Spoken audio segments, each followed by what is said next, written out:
So our next presenter is going to be Ryan Wells. Ryan has been a web developer and JavaScript developer for the past 3.5 years. And he's working with his clients and showing them how to build and leverage their websites in a way that they provide ongoing value every day. So let's welcome Ryan.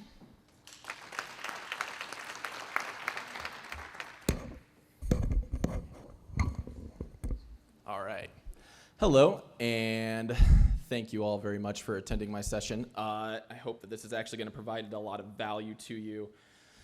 Not just from a knowledge standpoint. What I really like to present in sessions like these are actual practical things that you can take away and incorporate into your business, into your website, into your careers, whatever it is, just to make sure that you get more than your money's worth or your time's worth. Because, I mean, you're not only paying money to be here, you're also giving up other responsibilities that you could be doing otherwise.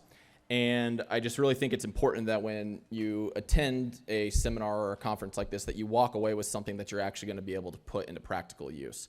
And so when I spoke at WordCamp last year, and when I was coming up with like an idea to do this year, I was reminded of a client that I had about a year ago. He had an online e-commerce site, and we're actually going to look at his example for a little bit during this presentation. Sorry, let's get this adjusted here so I'm not slouching. He had an e-commerce website that was about 300 products on it, and the old developer that built it essentially built it very, very poorly. It was running on a GoDaddy dedicated Linux server. She didn't manage it at all. It was still running PHP 5, and this was like a year ago, right? Yeah. So every time, and those of you that understand why that sucks, you'll understand my frustration when I took over this project. To top that off, when I took it over, she had 122 plugins on the website. Yeah, 122 plugins. 62 of them needed updated. And every time you try to update any of them, it would completely crash the site, as it turns out. And it was still running WordPress 4.7 too, which, deprecated in 2017. We're not deprecated, but that was when we stopped using it, and apparently she didn't get the memo. Anyway, this made me very averse to ever using a plugin ever again. I mean, little things like showing images of the payment provider in the footer was being used through a plugin instead of using like an image or something like that in the footer. She had a plugin that was going in and doing, and it was unnecessary. So I've become very passionate about being extremely averse to using plugins whenever I can. So that's what this presentation is about. Now, you're not going to come away from this presentation having become an expert programmer by any means, okay? That's not what I'm saying. But hopefully what you can get is a little bit of a jumping off point into how to actually customize a website by yourself, so that you can really take into account what those additional plugins that you're adding to your WordPress site and whether you actually need it or not. Because a lot of the times these little customizations are actually pretty easy to do, and you don't really need that much knowledge to be able to get it done. So again, about me, been three to 4 years, honestly. I can't really even remember when I started. I kind of just picked up coding just for fun. I actually have degrees in business and did that for about 3 years and absolutely hated it. And then in my free time, I was just working on learning how to write PHP and JavaScript and then code in WordPress, and decided to just jump off and start picking up clients and doing my own thing. So that's, I build a lot of WordPress sites, a lot of custom plugins. I work with the REST API. A lot of these websites, I'm responsible for integrating WordPress with other software that needs to work with it, like QuickBooks and stuff like that. And like I said, I kind of hate plugins. I wouldn't say I absolutely hate them. I love them when they work correctly, but I also really love to code. So I think that that's a gift that I can hopefully share with you guys today. So this presentation, like I said, is going to be a jumping off point into the world of custom WordPress development. We're going to go into what plugins are, for those of you that don't know, the advantages and dangers of plugins, how to code in WordPress. So we're going to go over 2 specific examples there. We're going to go over the functions.php file, which is the file that you can that you're going to be able to use to edit a lot of your code. And then we're going to go into these custom page templates, which is going to let you basically build a custom page. And then I'm not going to leave you hanging. I am going to let you know where to go from there. Okay, so all that a plugin is, for those of you that don't know, is it's simply just software that's been added on top of the WordPress core already, and it just does a little bit of custom functionality. So a lot of these top plugins here, you probably recognize some. There's WP Rocket, which is a caching plugin to make your WordPress site run a lot faster. That one I actually do recommend. It's very, very high quality. There's Yoast, which helps you in the search results. There's Jetpack, which is just another added on to WooCommerce, right?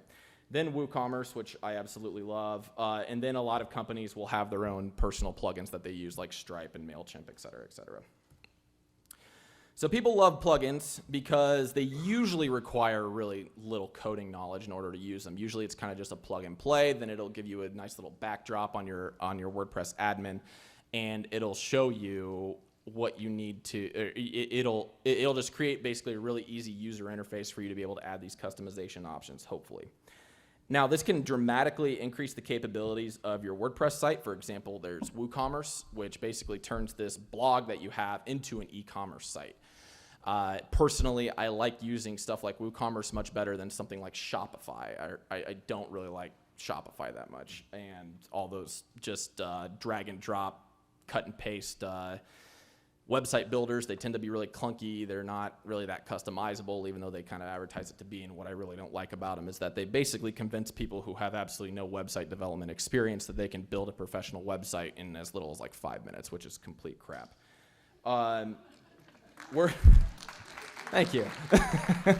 I mean, you wouldn't believe how many clients I've come across, and they're like, yeah, we built this on Weebly, and it just sucks. And I'm like, yeah, I know. Like, that's what happens.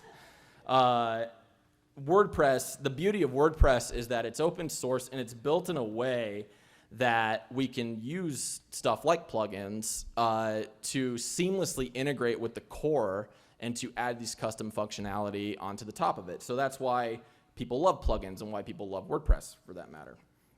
Now, why I hate plugins is a little bit of what I said earlier. So open source is good and it's also bad. Okay, I'm not a proponent or an anti-open source person. I love it because it's really, really easy for you to learn because everything's free and you can literally just like copy paste and then make your own adaptations onto it. However, at the same time, it's also a lot more vulnerable, not in terms of like security and stuff like that necessarily, but even though that is the case, it's also more vulnerable to just like really any random person getting in there and building a plugin that you want to, that you might end up using, right? So there are thousands of plugins on WordPress.org, thousands. And I mean, they have an upload process where you have to get it approved by somebody at WordPress.org.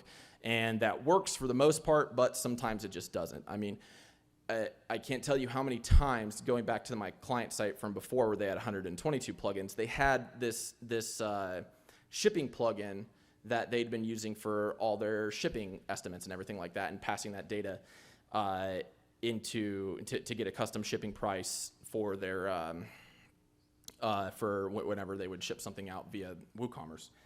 And as it turns out, the last developer hadn't been updating that plugin because they stopped, like the developer that built the plugin just like stopped updating it. They just didn't do it anymore. Like they ran out of business, if that's another bad thing about open source is that people build this stuff for free. Well, how are you expecting them to continue to build it for free if they're not making any money? I mean, you really want to live in a cardboard box and contribute to code? Like, no, nobody wants to do that. Okay, so I advocate for buying plugins whenever you possibly can. But that's basically what happened to this business. They just went out of business because nobody was buying their stuff. And then, all of a sudden, this entire site was built around this plugin. And now they got to hire somebody like me to build a brand new one. So this slide is just kind of going over what I was talking about earlier with that client dev site. Every time we would try to update it, it would crash. I kind of just got into this a little bit earlier than what I planned on.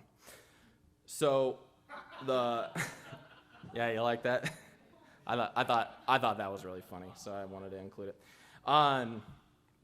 So yeah, the developer stopped updating the plugin. They wouldn't answer their support phone. They didn't have any kind of support system on the plugin page or anything like that. And this was even a paid plugin too. So this was actually commercialized and everything like that. But they basically they just weren't running it anymore, and it wouldn't run on PHP 7 every time you try to update it to WordPress 5. It just wouldn't work and stuff like that. So they literally had to hire me for a lot of money to go in and integrate a solution with something else that worked for them, which what we ended up doing is we ended up having to get these add-on extensions to WooCommerce that calculate your FedEx and USPS rates and upload and just get dynamic carrier rates through that. But what we also had to do is we also had to pay people to go in and take all the measurements and everything like that of their boxes, because they had, for some reason, they had just different weights put in with the other calculator that they were using, and it didn't transfer over into the new long-term, or the new solution that we were going to use. So a lot of time, a lot of money wasted, and this person was down in business for like a month too while doing that. So another one is security, right? So my own personal site, in my spare time, I have an e-commerce site where I sell really high-end rifle scopes and spotting scopes and stuff like that. It's a lot of fun. I get to go test them out on the weekends and stuff. But that's my personal site. A plugin called EasyWP SMTP, which basically it just makes your emailing from your WordPress site a lot better, for lack of a better term. A new update was released for it, and I stalled on updating it for about 2 days. Didn't think anything was going to happen, and I was completely wrong. Apparently they were updating it because there was an exposure somewhere in their code that allowed hackers to come into your site, put malware on the root domain, and redirect people to gambling sites and other really disgusting sites that you don't want to be associated with your business. How much business did I lose because of that? I have absolutely no idea. Thank God I keep regular backups and could get it up and running really quick, but that's just another horror story that we have there. So what I think is really important is for people to understand that in this day and age, with all the information that's at our fingertips, it's actually a lot easier to code than what you may already think it is. So, I mean, some of you here might be developers and you already know this. Hopefully a lot of you here are not, and this is actually going to be a good learning tool for you. The two examples that we're going to go through, functions.php, which is basically the file that you can use to add custom functionality to your WordPress site.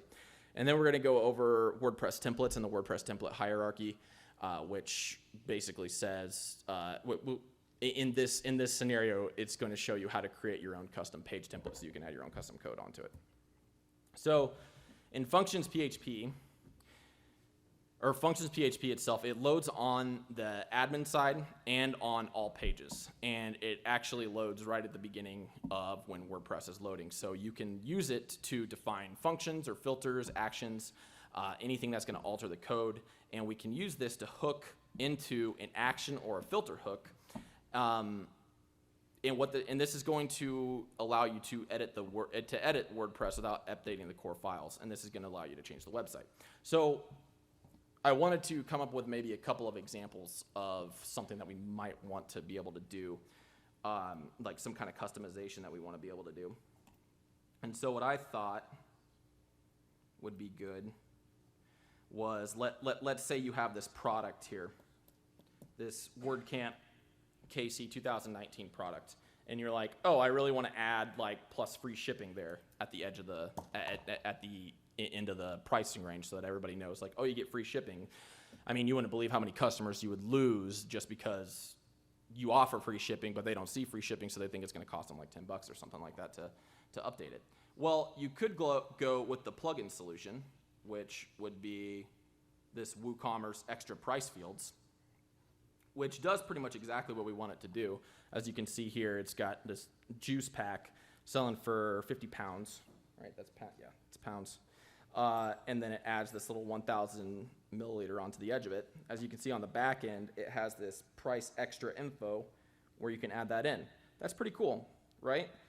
Except that's a whole nother function, that's a whole nother plugin that you got to add in, and I've already described the dangers of that. And as you can see, I mean, it doesn't really look like there's too much interaction going on in the support part of this. I mean, that's another thing too I should have iterated earlier, is that WordPress does have on the plugin page, they do have like a support section and stuff like that, but it doesn't really look like there was too much going on in theirs. It looks like there were people posting in it, but there's not really much interaction going on, so that's always a good sign, right? And this, I mean, this actually gets some decently good stars, or some good ratings. It's got 3,000 active installations, so I mean, that's okay. And it seems like he updates it pretty well, but again, I mean, for how long? And you would be surprised at how actually incredibly easy it is to do this exact same functionality on your own. And that is what we're going to talk about next. So we want to add that little custom that little custom functionality. What we're going to use is we're going to use a filter hook. Now, WordPress uses action hooks and filter hooks to allow you to hook into specific areas within the WordPress code. Action hooks, back up. These two can often, a lot of times you can accomplish the same thing using either one of these. So our scenario, we can actually use both a filter hook or an action hook to do the exact same thing. It just so happens that the filter hook, I think, is just a lot easier to do. And what this is going to do is the filter hook itself is it's going to take in the data for the price HTML.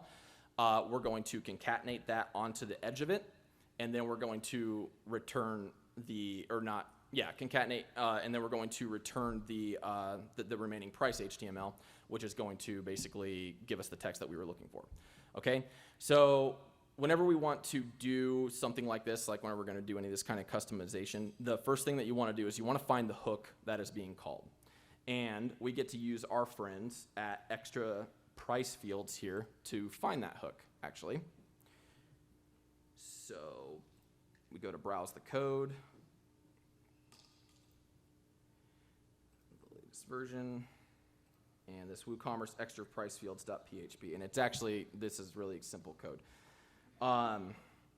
If you go to the bottom and you look at where this add filter is, that's where we're calling that filter hook within the code.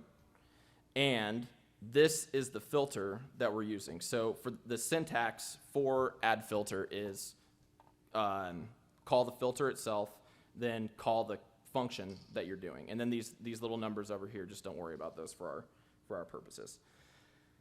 So at this add filter code, they're calling, or at the line that says add filter, they're calling WooCommerce get price HTML. So we can use that and go into the hooks reference in WooCommerce, and we see WooCommerce get price HTML.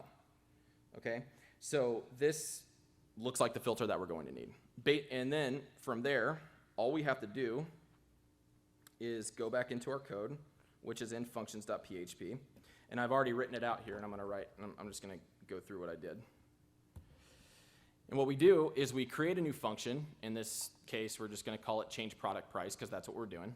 And we're taking in that price variable. Now, we get that price variable from the WooCommerce apply filters method here. You see that the filter itself is being called WooCommerce get price HTML, and then the price variable. So we know that we have to call the price variable from there. And then within the filter itself, basically, let's get rid of this right now, because I'm going to go over that in a second. So basically, all we have to do is concatenate onto that price, because what that price is it's already the price HTML that's already being filtered into the function. All we have to do is add on to that, which is what this dot equals is for PHP. That just means to this variable, add on the rest of this HTML, and then this is just HTML markup. So all we're doing is we're adding a span, and inside the span we're adding a color, which turns out to be red, as you'll see in a second. And then we add free shipping to the end of it, okay? And so then we save that, and we return to our website. Yes. Yeah, what's small? Oh, yeah.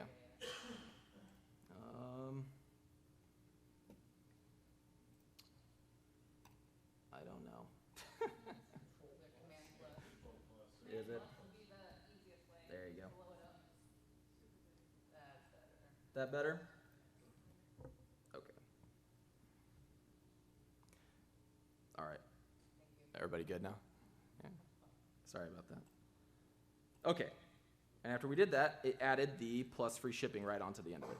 So we literally just, like this one tiny little functionality that we literally would have installed all this extra software onto, which is this plugin that we would then have to maintain and update and all that stuff. We literally got rid of that with like, what, 15 lines, 20 lines of code? Yeah, with 20 lines of code, okay?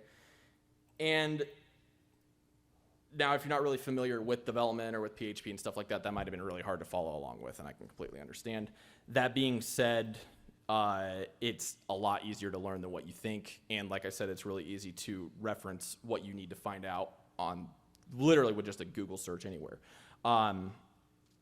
In fact, it's really easy to find this to find this exact example via a Google search. Just say I need to add free shipping onto the edge of my price on my product pages, and that's what it returns. And then if you wanted to customize it even further, let's say that you only wanted to add it on to certain products, then you can just add in a couple more lines of code with an if statement and just check and see if that product ID is the product that you're looking for, which is what this is doing here. So if post ID, which is the product, is equal to the product ID that I'm stating here, then it shows it, and if not, it doesn't. So that's just one example. To it. The next one I want to go over is a WordPress custom template. So now how WordPress works when it reads pages is that it's going to first look and see if it has a custom template file, which is something that you've specified or that the theme developer specified. Then it's looking for the page slug, and all that is if you name a specific page to just go after a specific URL, then it goes to there. Then it does the same thing for the ID. And then after that, it just goes to a generic page.php. And then if that doesn't exist, it goes to singular.php. And if that doesn't exist, it just goes to index.php. Okay, so there are some really great page builders out there like Visual Composer, which is WP Bakery now. And then this one right here is actually pretty good too. Bakery, correct. Yep. Elementor, page builder, and then a lot of people use Divi theme. That's got a built-in page builder to that too. And if you're wanting to do these kind of customization functions a lot, then those actually might be worth downloading and installing onto the website and using that kind of a page builder. However, like let's just say you want to create a simple WordPress page that just lists the specific categories of post or something like that. So what you can do there is within your root directory, and the root directory is just where, or in the root directory of the theme, I should say, that's just where that's just where all your files are stored, basically. And you can create a new page, and we'll call it page dash custom page, because I already have a page dash custom in there, .php. And we can go into page.php, copy all of that, bring it into our new one, copy paste it, then you have this template that's literally already set up for you. And then at the top, all you have to do is template name and say custom page WordCamp KC 2019. Okay? And and just so we can tell and make sure that it's the one we're looking for, we're going to say this is the WC KC 2019 custom page. Perfect. And then all you have to do is go into your WordPress backend add a new page.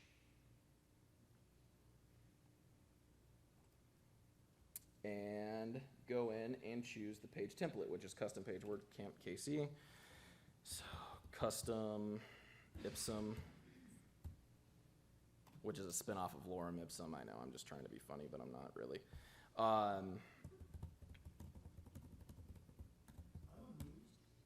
Thank you, appreciate that. All right, and we publish it. And there you go. You have like your completely brand new page that you literally just hard coded yourself. Now, let's say that you want to just get a bunch of posts that are for a certain category, right? So I already wrote this code already, and I'm not really going to go through it. But basically, what it does is it retrieves all the posts that match a certain that match a certain category. In this case, I'm just using dummy content, and that category is called edge case. So it's going to collect all of these posts that are called edge case, and it's just going to display them on the page, right? And we copied it, we saved it, and there it is. And now what the page has done is it's essentially just looped through all the posts that you have in your WordPress backend, and it only is returning the ones that are within the edge case, the edge case category. Now, obviously, you can edit that to include all posts if you want to, and you can really edit it to be any way else that you want to. This is just a basic for each loop to display all the WordPress pages, or all the WordPress posts that you have within the page. And the syntax there is probably, I mean, if you're pretty new, that's probably a little difficult to understand. But again, it gets a lot easier the more that you work with it. And it's just there to iterate that this is a lot more customizable than what a lot of people might actually think it is. And it may not be necessary for your own specific case to have to use a plugin to accomplish the same thing, because those page builders are great when you want them to when you have a lot of customized pages that you're going to have to use. But if you just have like a simple blog or something like that, and you just want to go in and just display all the posts of a certain category, or you don't want to have to deal with having just an extra plugin on there, it's pretty easy to go in there and make an edit to the code by itself. Okay. So, what time is it? I blew through that pretty fast. We're almost done, which is more time for questions. That's fine. So here's a lot of rules of thumb that I've come across about when it's appropriate to actually use a plugin.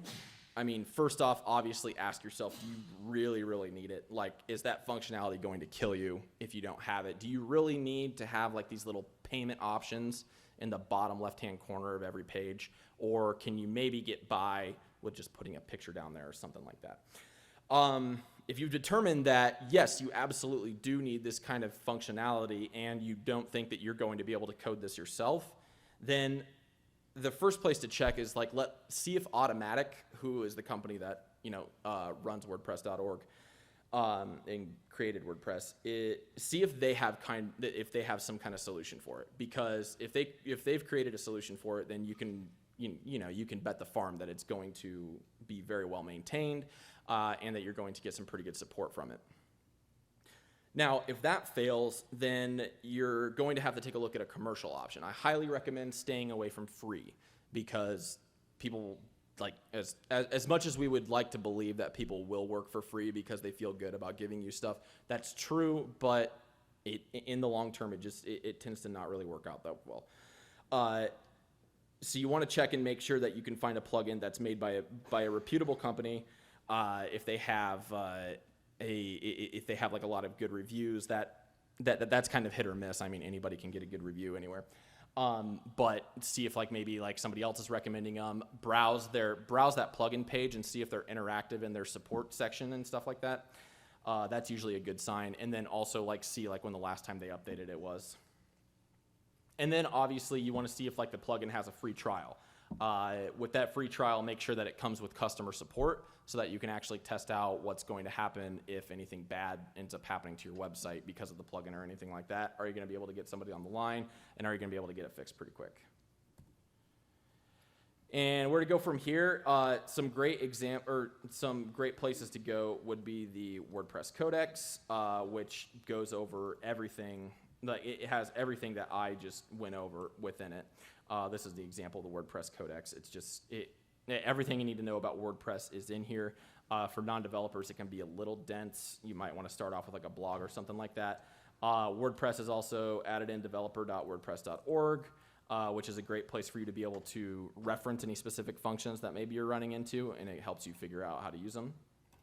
Udemy, I have found Udemy, some people don't like Udemy. I absolutely love Udemy. Udemy is an online course platform that is made by, as you can see, I have just like a ton of stuff on here. It's an online course platform that basically gives you access to really cheap courses made by people who really know what they're talking about. You could literally learn to code for less than $100, and definitely less than that 40 grand you're going to spend at KU. I have not created any courses on there, no. Maybe. That's another thing to maintain. It takes a lot of work to be able to do a good one. I don't know, maybe sometime in the future. This is a blog that I found that's really, really really, really useful. This is called Business Bloomer. He talks a lot about WordPress. I found it really helpful for WooCommerce, actually. So he goes through a lot of WooCommerce hooks, especially on the page. And the first time I ever customized a WooCommerce page, I was using this. So that one's really, really helpful. And you guys get all these slides, so I mean, don't worry about copying any of this down. This will all be emailed to you. And then finally, there's WP Hierarchy. I mean, I could go on and on about all the references that are on here, but these are probably the ones that I could fit on the page that I thought would be the most useful, that I use the most. So I was talking about the hierarchy before, how WordPress references specific files that it processes through when it's accessing a URL. This is a complete listing of what it accesses and when it accesses it. So for example, it'll go to like a singular page. If that doesn't exist, then the single post page, all the way down to index.php. Okay? And then other than that, that's all I got. That's the end of the presentation. That did not take very long, so sorry about that. I'll take questions now, though. Yeah?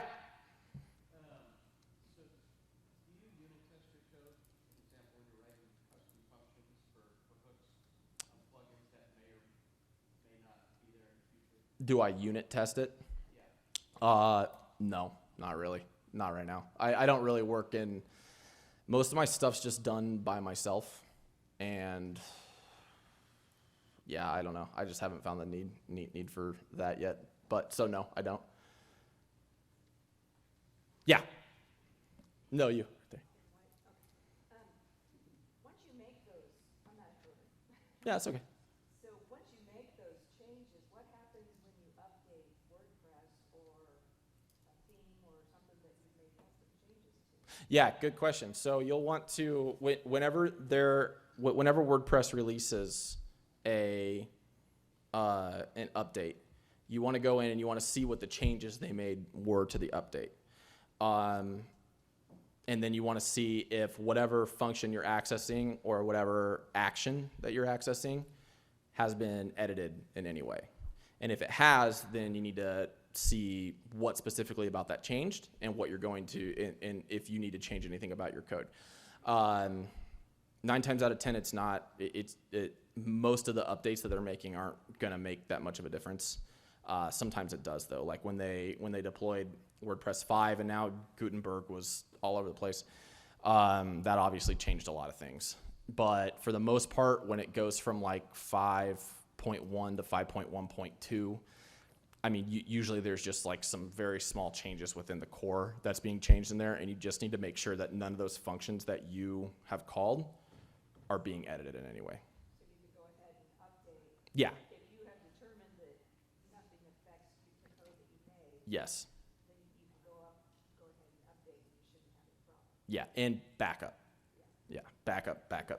If you're not backing up daily, do it. Like start now.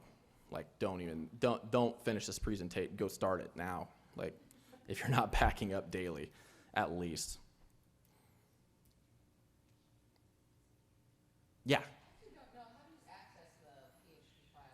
Oh, good question.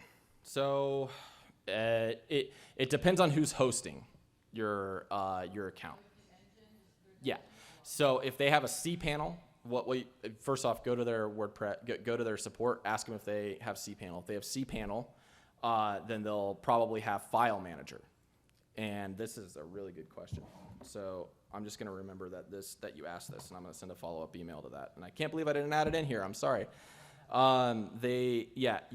You can go into their File Manager, and through their File Manager, you'll be able to find the root directory of your website. So for example, this is just a local, I just developed this on my local machine here.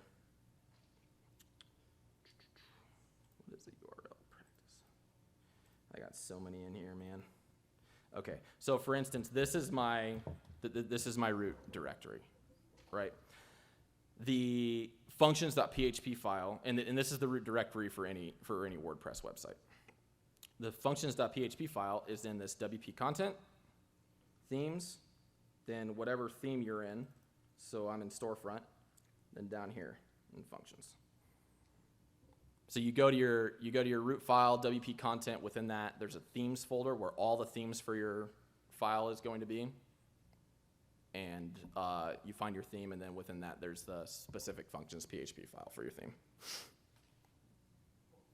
Yeah. Yeah. I more just want to kind of piggyback on that comment. Yeah. And just say that I would recommend people, if you don't already know something like FTP or working Yep. with some kind of FTP program, because a lot of managed hosts like WP Engine, they actually don't have file managers. Yep. So you need another way to get on your server and access your files. Like FileZilla, for example. Yes. You can download a program. Whether you're Mac or Windows, there's different programs to do it, but I would really encourage people to know how to get on your hosting account through FTP or SFTP. If you ever need to work with a developer, they're going to need that kind of information, and it's amazing to me how many people have no idea their hosting logins, their FTP logins. They have no idea how to get into their site, so I would encourage people to learn that.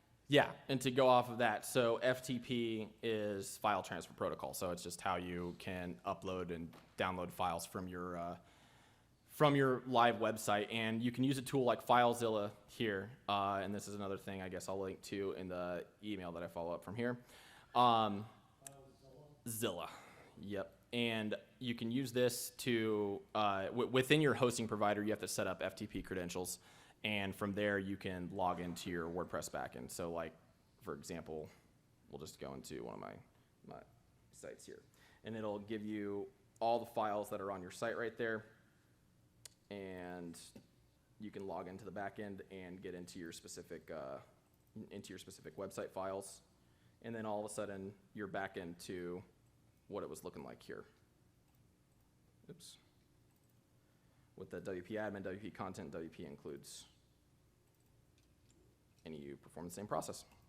But yeah, that's a good point. It is, I would much more recommend getting in via FTP like that instead of using File Manager. Yeah, and obviously backup.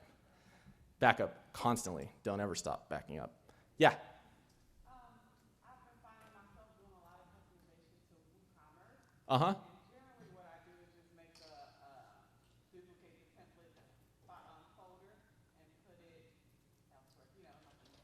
So if it does get updated, all my changes will lose or be gone. But do you think that it's better to just do calls in the function file to make those changes, or should I actually continue doing what I'm doing? Okay, so what changes are you making again? So WooCommerce, like a lot of our Yeah. clients, they don't generally want to use it the way it's supposed to be, but it makes it easier on back end. So you end up, I do lots of modifications to WooCommerce. So just taking that templates file that WooCommerce has, Yeah. duplicating it, and then putting it, putting it in my themes folder. Yeah. So that when WooCommerce gets updated, it won't erase all of my Yeah. edits.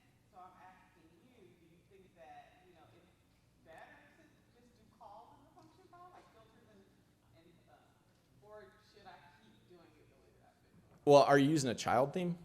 Yes, I do. Yeah, okay, good. That's really up to you. I mean, it sounds like you're like it sounds like it's working for you. Like from what you just told me, it just sounds like it's working for you. All I would say is like, the only reason I would switch to like maybe using functions.php instead of actually making the template or a whole new template is if it's something that's just really easy to do. If it's really, really small, it's not going to take that much code, then yeah. But I don't know. It sounds like it's working for you from what you've said so far. Yeah. So I wouldn't suggest moving to using functions PHP unless you think that it's just going to make it more efficient and it's going to cut down your amount of coding. Yeah. Do you have any suggestions or anything that you found useful when customizing HTXS?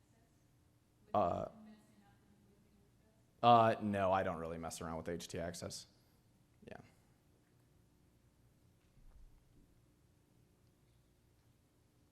Anybody else?